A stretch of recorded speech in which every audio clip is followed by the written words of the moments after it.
കഴിഞ്ഞ കുറച്ച് ദിവസങ്ങളായി സാമൂഹിക മാധ്യമങ്ങളിൽ ചർച്ചയാണ് മമ്മൂട്ടിയുടെ പുഴു എന്ന സിനിമയുമായി ബന്ധപ്പെട്ട വിവാദങ്ങൾ. റത്തീന ഷർഷാദ് സംവിധാനം ചെയ്ത ചിത്രമായിരുന്നു പുഴു. സംവിധായകയുടെ ഭർത്താവായ ഷർഷാദാണ് വിവാദമായ പുതിയ പ്രസ്താവനകളുമായി ഇപ്പോൾ എത്തിയിരിക്കുന്നത്.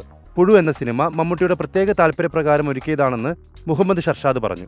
റത്തീനയുടെ ആദ്യ സംവിധാന സംരംഭമായി പുറത്തിറങ്ങാൻ ആഗ്രഹിച്ചിരുന്ന സിനിമയുടെ കഥ മറ്റൊന്നായിരുന്നു.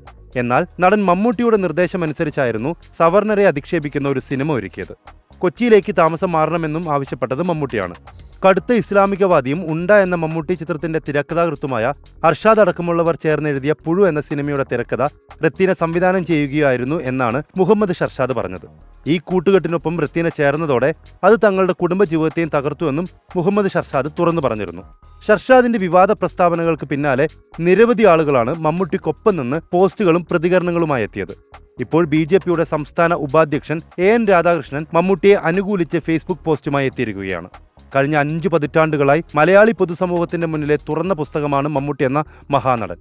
നായരും നമ്പൂതിരിയും നാടാരും ദളിതനും മുസൽമാനും ക്രിസ്ത്യാനിയും അങ്ങനെ കേരളത്തിന്റെ രാഷ്ട്രീയ സാമൂഹിക പശ്ചാത്തലത്തിൽ അടങ്ങുന്ന എല്ലാത്തരം കഥാപാത്രങ്ങളെയും അഭ്രപാളികളിൽ അവതരിപ്പിച്ച് വിസ്മയിപ്പിച്ചിട്ടുള്ള നടനാണ് അദ്ദേഹം. അങ്ങനെയുള്ള മമ്മൂട്ടിയെ പോലുള്ള കലാകാരനെ ഏതെങ്കിലും മതതീവ്ര ആശയങ്ങളും അജണ്ടകളുമായി സിനിമാ മേഖലയിൽ പ്രവർത്തിക്കുന്നവരുമായി കൂട്ടിക്കെട്ടേണ്ട ആവശ്യമില്ല. എനിക്ക് വ്യക്തിപരമായി അദ്ദേഹത്തെ പതിറ്റാണ്ടുകളായി അറിയുന്നതുമാണ്. മമ്മൂട്ടിയെ പോലെ ഒരു മഹാനടനെ ചെളിവാരി എറിയാൻ അവസരമുണ്ടാക്കിയ സിനിമയുടെ സംവിധായകയും എഴുത്തുകാരനുമാണ് ഇതിന് മറുപടി പറയേണ്ടത്. ഇങ്ങനെയായിരുന്നു AN രാധാകൃഷ്ണൻ തന്റെ ഫേസ്ബുക്ക് പോസ്റ്റിൽ കുറിച്ചത്. പക്ഷെ കുറിപ്പ് വന്നതിന് പിന്നാലെ പോസ്റ്റിന് താഴെ നിരവധി കമന്റുകളാണ് നിറയുന്നത്. മമ്മൂട്ടി അനുകൂല പോസ്റ്റിന് താഴെ AN രാധാകൃഷ്ണനെതിരെ സംസാരിച്ചുകൊണ്ട് നിരവധി കമന്റുകൾ വന്നുകൊണ്ടേയിരിക്കുന്നു. എന്തെങ്കിലും കിട്ടുന്നുണ്ടെങ്കിൽ വാങ്ങി നക്കിക്കോളൂ, വെളുപ്പിക്കാൻ വരണ്ട എന്ന് സുഭാഷ് VK എന്ന അക്കൗണ്ടിൽ നിന്ന് കമന്റ് വന്നു. ഇവർക്കെല്ലാം എല്ലാറ്റിനും അജണ്ടയുണ്ട് എന്നാണ് TV ദേവൻ എന്ന അക്കൗണ്ടിൽ നിന്ന് വന്ന കമന്റ്. അവിടെയും തീർന്നില്ല. മമ്മൂട്ടിയുടെ അഭിപ്രായം മമ്മൂട്ടി പറയണമെന്നും കമന്റുകൾ വരുന്നു. AN രാധാകൃഷ്ണൻ വയസ്സുകാലത്ത് നാറാൻ നിൽക്കരുത് എന്നാണ് ധന്യശ്രീ എന്ന അക്കൗണ്ടിൽ നിന്ന് വന്ന കമന്റ്.